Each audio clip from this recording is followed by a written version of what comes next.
Alors bonjour, on va terminer donc cette série 3 par le dernier exercice, exercice 6. Alors dans cet exercice,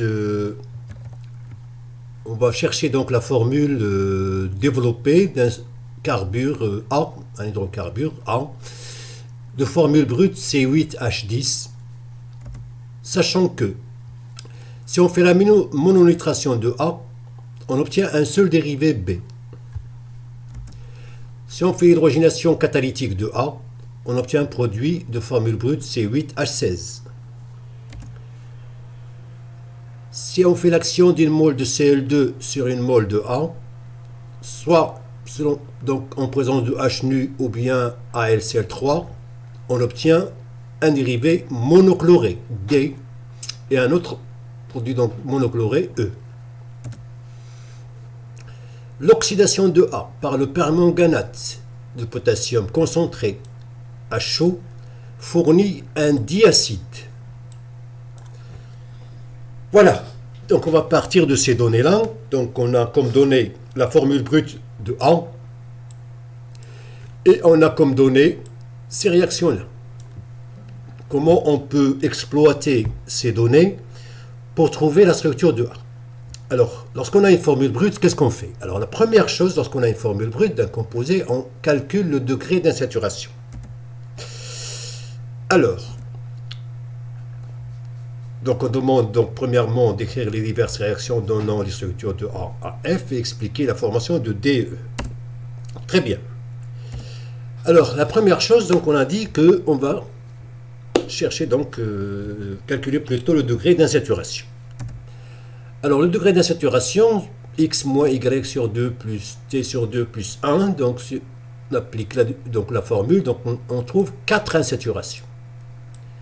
Alors, 4 insaturations, alors là, vous avez toutes les possibilités de 4 double liaisons, 2 triple liaisons, un cycle et 3 double liaisons, 2 cycles, 2 double liaisons, etc., etc., etc. Donc là, on a une infinité de possibilités. Très bien. Alors maintenant, on va utiliser donc une réaction parmi les 4 données dans le problème pour trouver les structures possibles de A. Alors la première, c'est que A subit une réaction de mononitration. Ça veut dire une substitution électrophile. Alors, A subit une réaction de substitution électrophile et on sait que les substitutions électrophiles ne peuvent avoir lieu qu'avec les aromatiques. Donc A est un aromatique. Donc un aromatique, c'est un benzène pour votre programme. Donc il y a plusieurs composés aromatiques, mais pour votre programme, on s'est limité uniquement au cas du benzène. Donc A est un benzène, donc C6H6, mais là on a C8H10, ça veut dire qu'on a un benzène qui porte des subtions. Très bien. Donc A est un aromatique, il possède un cycle benzylique, donc un cycle plus 3 double liaisons, ce qui fait au total 4 insaturations. Alors, donc A est un benzène qui est soit mono ou bien disubtué. Alors, quelles sont les structures possibles de A? Alors, les structures possibles de A, voilà la première structure, donc on a le benzène. Il nous reste 2 carbones, donc on va mettre un méthyle là et un méthyle là, ou bien un méthyle là et un méthyle ici, ou bien un méthyle là et un méthyle là, ou bien carbone-carbone. Donc, première possibilité, l'orthoxylène, donc ça c'est le composé xylène. Alors le xylène c'est le benzène avec 2 méthyles, soit en ortho, donc orthoxylène, ou bien les 2 méthyles en méta, c'est le métaxylène, ou bien les 2 méthyles en para, c'est le paraxylène. Donc, structure A1, A2, A3. Et la quatrième structure possible, cette fois-ci, on a un benzène et on a le groupement éthyle. Donc, voilà les structures possibles pour A. Donc, d'après la mononitration, ça veut dire que le A est un dérivé aromatique, donc c'est le benzène. Voilà les structures qu'on peut écrire, donc les structures possibles de A. Donc, on a 4 structures possibles. A1, A2, A3, A4. Alors, laquelle est la structure exacte de A? Alors là, on a exploité une réaction la réaction de substitution, donc mononitration. Maintenant, on va exploiter une autre réaction parmi les données du problème. Alors, quelle réaction on va prendre? Eh bien, on va prendre la réaction d'oxydation. On dit dans le problème que l'oxydation de A par le permanganate de potassium concentré à chaud fournit un diacide. Donc, on va prendre les 4 structures. Voilà, la structure A1, on va faire l'oxydation. Lorsqu'on fait l'oxydation par KMnO4 concentré à chaud, on oxyde la chaîne donc, latérale sur le benzène. Donc, on va oxyder cette chaîne-là en CO2H et cette chaîne-là en CO2H. Donc, on obtient un diacide. Si on prend la deuxième structure possible de A, c'est-à-dire A2, et on fait l'oxydation, donc on obtient un diacide aussi. Ensuite, si on prend la troisième structure possible de A et on fait l'oxydation, donc on obtient aussi un diacide. Très bien.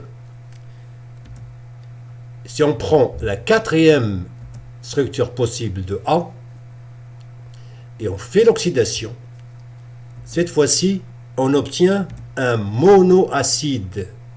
On obtient un monoacide. Donc la structure à écarter, à éliminer, c'est cette structure-là. Très bien. Donc parmi les 4 structures, donc, on élimine la structure A4. Combien de structures il reste pour A? Il reste ces 3 structures. A1, A2 et A3. On continue. Parmi les 4 structures possibles de A, on élimine la structure A4 car il conduit à un monoacide. Donc il nous reste 3 structures possibles. Alors maintenant, quelle réaction on va utiliser pour trouver la structure exacte de A? Donc on va utiliser la mononitration. Donc il reste 3 structures possibles de A. La structure A1, c'est-à-dire l'orthoxylène, la structure A2, métaxylène, et la structure A3, paraxylène. Alors on sait que la mononitration de A ne peut conduire qu'à un seul dérivé. La mononitration de A conduit qu'à un seul dérivé nitré B. Alors on va faire la nitration pour chaque structure possible, c'est-à-dire A1, A2, A3. Alors prenons A1.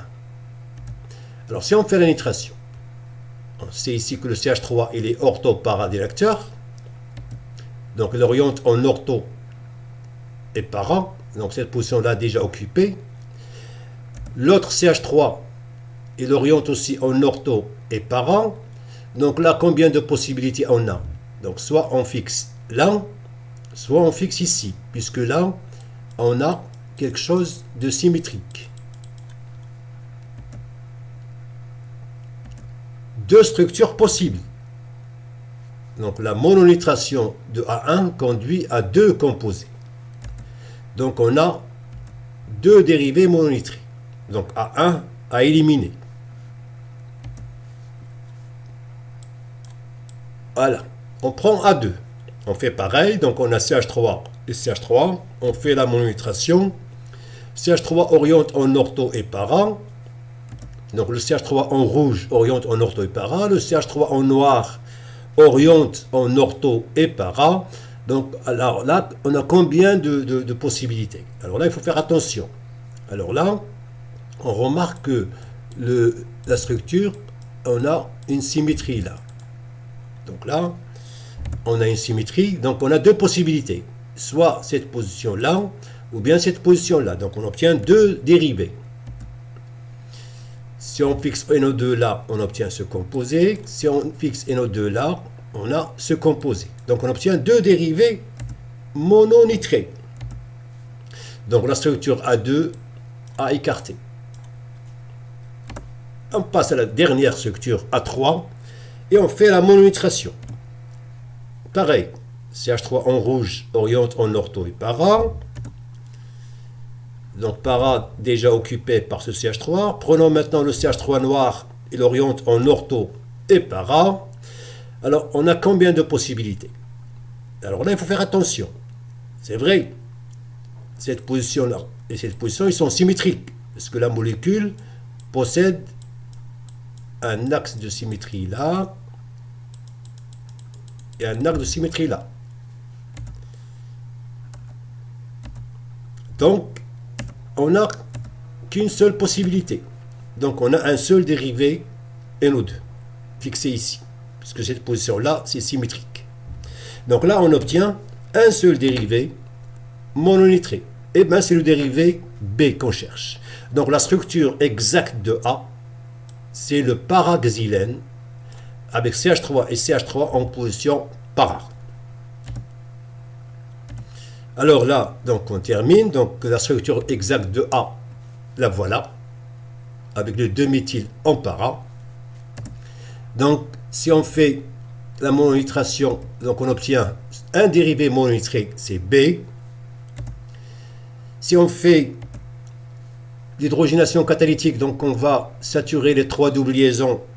Donc on obtient ce composé-là, C de formule C8 à 16. Donc il faut vérifier donc la formule, c'est bon. Maintenant, si on fait Cl2H nu, la substitution radicalaire sur la chaîne latérale, donc soit sur ce substitut-là, soit sur ce substitut-là, donc c'est la même chose. Donc soit on prend un hydrogène là, ou bien un hydrogène ici, c'est pareil. Ça conduit à ce composé-là, le composé D. Ensuite, si on fait la chloration, donc en présence de AlCl3, donc on fait une substitution électrophile. Donc là, on va fixer un chlore ici. Là, c'est pareil. Là, c'est identique. Et là, c'est identique. Donc on obtient ce composé-là, E. Et la dernière réaction, c'est l'oxydation avec KMNO4 concentré à chaud. Donc on transforme ce CH3 en CO2H et ce CH3 en CO2H. On obtient un diacide, F. Voilà donc les structures de A, de B, de C, de D, de E et de F. Voilà, avec ça donc on termine cet exercice. Merci pour votre attention.